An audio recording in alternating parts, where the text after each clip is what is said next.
Welcome to my channel Nora kitchen. గోగాకేసి chicken వేసి పప్పు చేస్తున్నాను. చాలా అంటే చాలా బాగుంటుంది, బిర్యానీలోకి బాగుంటుంది. నేనైతే బిర్యానీలోకి చేస్తున్నాను ఈ పప్పు. ఈ గోగాకు పప్పు తయారీ విధానం చూద్దాం. కుక్కర్ పెట్టుకొని ఆయిల్ వేసుకోవాలి. నేనైతే 3 టేబుల్ స్పూన్లు ఆయిల్ వేసాను. సన్నగా తరిగిన ఎర్రగడ్డలు, ఆయిల్ హీట్ అయ్యాక వేసాను. కొత్తిమీర, పుదీనా వేస్తున్నాను. ఆయిల్ వేడయ్యాకనే వేయాలి. చూడండి, కాస్త కలర్ చేంజ్ అయ్యేట్టుగా ఎంచుతున్నాను. చాలా అంటే చాలా సింపుల్గా అయిపోతుంది పప్పు.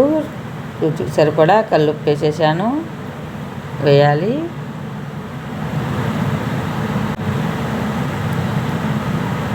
పచ్చిమిరపకాయలు వేయాలి.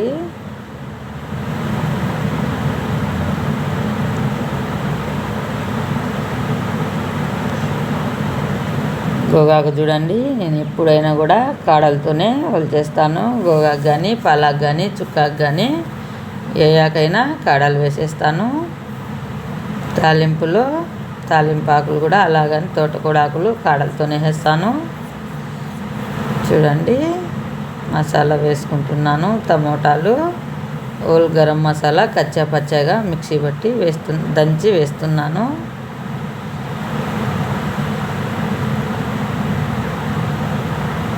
టమోటాలు, హోల్ గరం మసాలా పచ్చివాసన వేయాలి మొత్తం అన్నీ. అల్లం తెల్లగడ్డ పేస్ట్ 1 టేబుల్ స్పూన్ వేయాలి.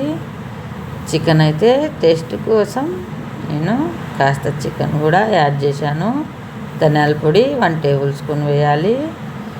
చికెన్ ఫ్లేవర్ కూడా చాలా బాగుంటుంది పప్పులో. తినేటప్పుడు సన్న పీచెస్లా వస్తాయి. చాలా అంటే చాలా రుచిగా ఉంటుంది. పసుపు 1 టీ స్పూన్ వేసుకోవాలి. అలా మొత్తం వేగాక, పచ్చి వాసన పోయాక ఆకు వేసుకోవాలి. గోగాకు ఎప్పుడైనా కాడలతో వేసి చేసుకుంటే చాలా టేస్టీగా ఉంటుంది.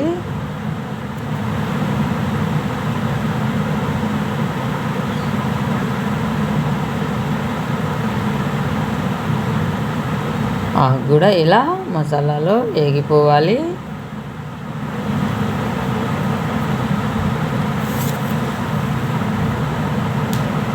ఇప్పుడు ఎసురు వేసుకోవాలి. కుక్కర్ మూత పెట్టి 3 విజిల్ తర్వాత ఇలా ఆవిరి పోయాక తీసుకోవాలి. ఇప్పుడు చూడండి, చక్కగా ఉడికిపోయాయి. పప్పు గుత్తి తీసుకొని మెత్తగా రుద్దుకోవాలి. చాలా అంటే చాలా బాగుంటుంది.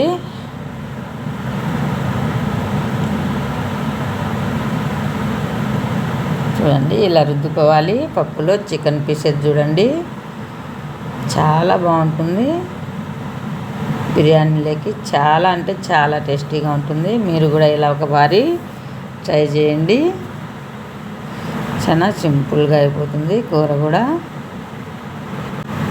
వీడియో నచ్చితే లైక్ చేయండి. ఫస్ట్ టైం నా ఛానల్ చూస్తున్నట్టయితే సబ్స్క్రైబ్ చేయండి. ఇండియా దుబాయ్ వీడియోలు వచ్చాయి చూడండి. Thank you for watching video.